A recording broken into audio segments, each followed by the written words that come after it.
ఇప్పుడే జీ5 app download చేయండి. చూడండి మీ ఫేవరెట్ టీవీ షోస్ ఎప్పుడైనా ఎక్కడైనా. తన pulse rate, heart beat check చేసిన తర్వాత ఈయన ఖచ్చితంగా మత్తు పదార్థాలు తీసుకున్నాడని అర్థమవుతుంది.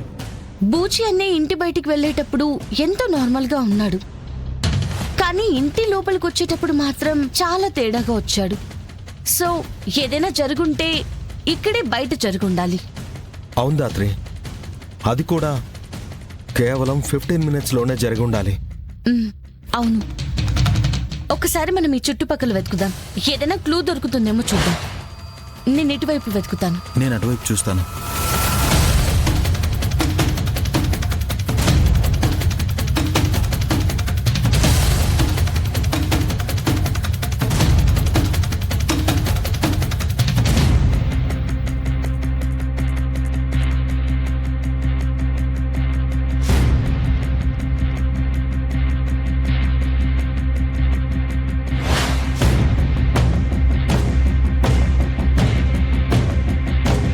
కేదార్, ఒకసారి ఇలారా. ఏంటి దాత్రి?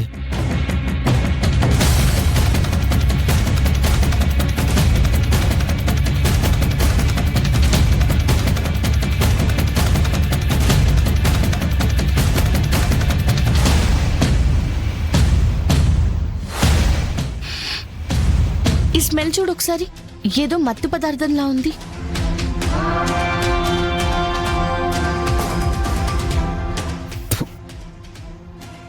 అవును దాత్రి, ఇది అదే. అంటే డాక్టర్ చెప్పింది నిజమే.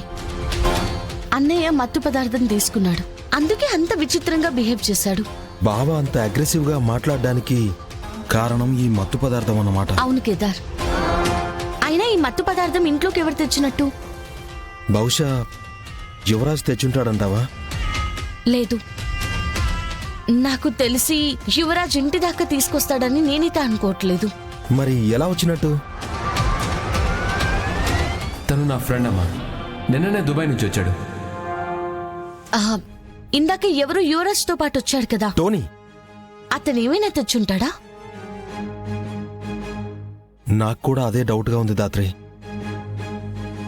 ఈ దోస్తులిద్దరి మీద ఒక కన్నేసి ఉంచాలి, లేకపోతే సిటీ మొత్తం నాశనం అయిపోతుంది. వెంటనే మన టీంని అలర్ట్ చేస్తాను.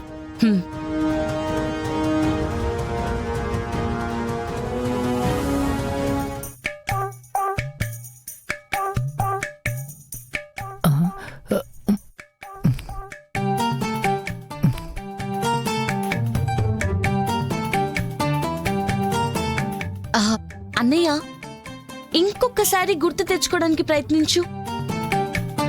మధ్యాహ్నం ఇంటి బయటికి వెళ్ళిన తర్వాత తినకూడని ఏమైనా తిన్నావా? తాగకూడని ఏమైనా తాగవా?